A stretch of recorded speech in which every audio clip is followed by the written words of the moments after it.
Батыс Қазақстан, Атырау облысы, шексіз дала, көкжиекке дейін созылған бос кеңістік. Жангелдин ауылы дәл осындай жер. Бұл жерде өмір баяу өтеді. Асығыс ешкім жоқ. Әр күн бір-біріне ұқсас. Таңертең мал, күндіз тіршілік, кешке тыныштық. Адамдар бір-бірін жақсы таниды. Тек атымен емес өмірмен таниды. Кім қай үйде тұрады, кімнің қандай мінезі бар, кімнің қандай жағдайы бар. Сондықтан мұнда біреу жоғалса, оны бәрі бірден байқайды. Бірақ бұл жолы, бұл заң бұзылды. Бұл ауылда бүтін бір отбасы жоғалып кетті. Бір адам емес, 4 адам. Бір үйдің ішімен. Және ең қорқыныштысы, ешкім оны бірден байқамады. Неге? Өйткені олар жоқ болған жоқ. Олар жазып тұрды. Алғашқы хабарлама келгенде ешкім күмәнданбады. Біз қаладамыз. Қарапайым сөз. Күнделікті жағдай. Сосын тағы бір хабар. Анам ауырып қалды. Тағы біреуі емделіп жатырмыз. Бұл сөздер адамдарды тыныштандырды. Өйткені ауылда мұндай жағдай жиі болады. Адамдар қалаға емделуге кетеді. Бірақ бір нәрсе болды. Ешкім оның дауысын естіген жоқ. Наурыз тек жазды. Қоңырауға шықпады. Видео қоңырауға мүлде шықпады.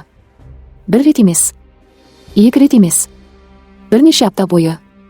Және бәрібір ешкім күмәнданбады. Өйткені адамдар шындықтан гөрі ыңғайлы жауапқа сенеді. Қарабалиндер отбасы ешқашан ерекше болған жоқ.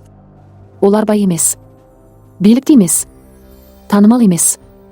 Мақсұт үйдің тірегі. Таңертең ерте тұрады. Малға қарайды. Үнемі жұмыста. Көп сөйлемейді. Бірақ ісімен бәрін көрсетеді. Нәсіп оның жары. Денсаулығы әлсіз болса да, ешқашан шағымданбайды. Үйдің тыныштығын сақтайды. Балалары Мейрамгүл тұйық, тыныш. Наурыз қарапайым, адал.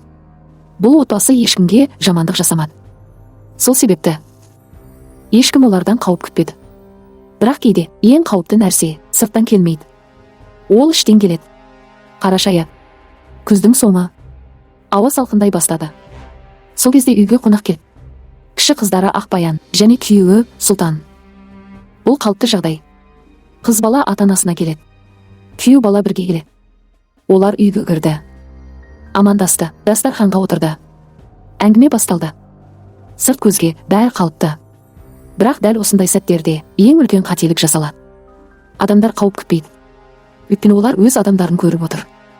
Сұлтан бұл үйге жат емес еді. Ол бұл үйдің ішін біледі. Кім қалай өмір сүретінін біледі. Кімнің әлсіз екенін де біледі. Бұл өте маңызды. Өйткені бөгде адам қылмыс жасау үшін уақыт алады. Ал жақын адамға ондай уақыт керек емес. Олар бірнеше күн бірге болды. Бір үйде, бір дастархан басында. Кештер өтті. Әңгімелер айтылды. Күнделікті өмір жалғасып жатқандай көрінді. Бірақ кейде ең соңғы тыныш күндер, ең қауіпті күндер болады. Сол күндердің бірінде бір нәрсе өзгерді. Біз нақты не болғанын білмейміз. Бірақ бір нәрсе анық. Сол сәттен кейін бұл отбасының өмірі тоқтады. 5 қараша. Сұлтан мен Ақбаян кетіп қалды. Камералар оларды тіркеді. Бәрі қалыпты сияқты. Бірақ сол күннен кейін ешкім Қарабалиндерді тірі көрмеді. Үй жабық. Аула бос. Бірақ ауылда бұл бірден күдік тудырмады. Қалаға кеткен шығар. Ем алып жүр. Осындай сөздер бәрін тыныштандырды. Күн өтті. Тағы бір күн. Бір апта. Үй сол күйі. Ешкім кірмейді. Ешкім шықпайды. Бірақ телефондар тірі. Хабарламалар келе береді. Мал сатылып жатыр. Ақша сұралып жатыр. Және ешкім әлі түсінбейді. Бұл жоғалу емес. Бұл жоспарланған қылмыс. Алғашында бәрі қалыпты көрінді. Хабарламалар келіп тұрды. Жауаптар бар. Себептері түсінікті. Бірақ уақыт өткен сайын сол хабарламалардың өзінде бір түрлі салқындық сезіле бастады. Наурыз бұрын қалай жазатын? Қысқа, кейде қателесіп, кейде асығып. Ал енді бәрі тым дұрыс болды. Тым нақты, тым таза. Бұл ұсақ нәрсе сияқты көрінеді. Бірақ адамды танитын адамдар осындай ұсақ өзгерістерді бірінші байқайды. Тағы бір нәрсе. Ол ешқашан өздігінен хабарласпады. Тек сұрағанда ғана жауап берді. Бұл тірі адамның мінезіне ұқсамайды. Бұл жауап беріп отырған біреудің мінезі сияқты. Сол уақытта ауылда тағы бір өзгеріс байқалды. Қарабалиндердің малы сатылып жатыр. Бір екі емес. Көп адамдар келіп алып кетіп жатыр. Ақша жіберіп жатыр. Бәрі WhatsApp арқылы шешіліп жатыр. Ауыл үшін бұл ерекше жағдай. Өйткені әдетте мал сату бетпе-бет сөйлесу. Ал мұнда ешкім Наурызды көрмейді. Тек жазады. Кел де ал. Ақшаны жібер. Және адамдар келеді. Өйткені сенеді. Бірақ ешкім сұрамайды, неге ол өзі шықпайды. Бір күні туыстарының бірі видео қоңырау шалуға тырысты. Жауап жоқ. Тағы да жауап жоқ. Үшінші рет жауап жоқ. Сол кезде ішінде бір нәрсе қозғалды. Бұл жай ғана күдік емес еді. Бұл ішкі сезім. Бір нәрсе дұрыс емес. Сол сәттен бастап бұл оқиға басқа бағытқа бұрылды. Сұрақтар бірінен соң бірі пайда болды. Неге ол тек жазады? Неге ешқашан сөйлемейді? Неге видео қоңырауға шықпайды? Неге малды осылай асығыс сатып жатыр? Неге 2 ай бойы ешкім оларды көрмеді? Бұл сұрақтар жауапсыз қалды. Бірақ олардың өзі қорқыныш тудыра бастады. Желтоқсан 2 ай өтті. Сол кезде ғана полицияға хабар берілді. Бұл ең ауыр сәттердің бірі. Өйткені сол кезде адамдар бір нәрсені түсінеді. Егер біз қателессек жақсы. Ал егер біз дұрыс болсақ, онда бәрі өте кеш. Полиция қозғала бастады. Үй тексерілді. Аула қаралды. Бәрі тыныш. Бірақ сарайда бір нәрсе көзге түсті. Диван, қарапайым диван. Бірақ ол жерде неге тұрғаны түсініксіз болды. Оны жылжытты. Астында линолеум. Жаңа ауылдағы ескі сарайда жаңа линолеум не істеп жүр? Оны көтерді. Астында топырақ. Жұмсақ. Сол сәтте бәрі түсінікті болды. Бұл енді іздеу емес. Бұл қазу. Сол сәт ешкім асыққан жоқ. Бірақ ешкім тоқтаған да жоқ. Топырақ қазыла бастады. Бір күрек. Екінші, жер жұмсақ болды. Жаңа аударылғандай. Ауа ауырлап кетті. Сол жерде тұрған әр адам бір нәрсені іштей түсінді. Бұл жай тексеріс емес. Бірнеше секундтан кейін топырақтың астынан бір нәрсе көрінді. Алдымен мата. Сосын адамның қолы. Сол сәтте ешкім сөз айтқан жоқ. Себебі бәрі анық болды. Бірінші дене табылды. Сосын екінші. Масот, Нәсіп өз үйінің жанында. Өз ауласында. Бұл енді жоғалу емес.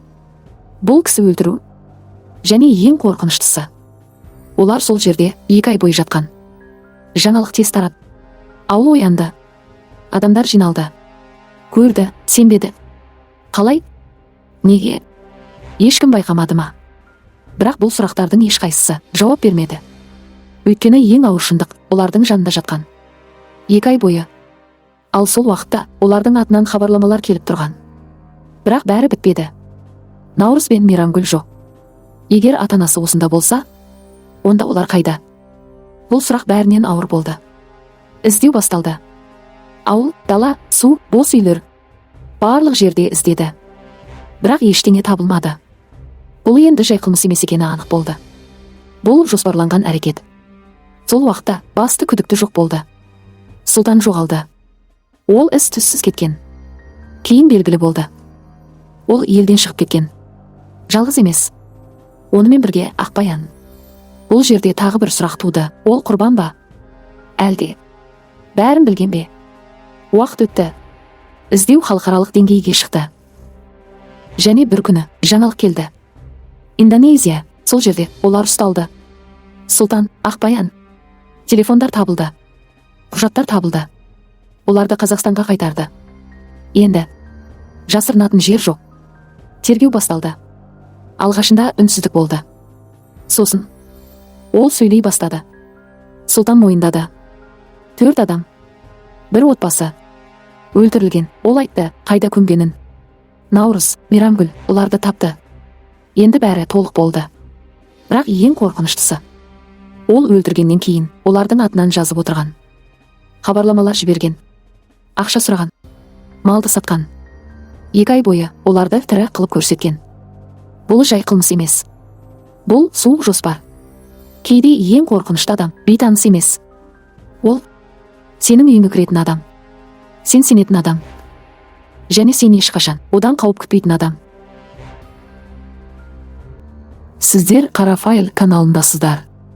Бұл жерде сіздерді детективтік оқиғалар, шынайы қылмыстық істер және әлемге әйгілі адамдардың өмір баяндары күтеді.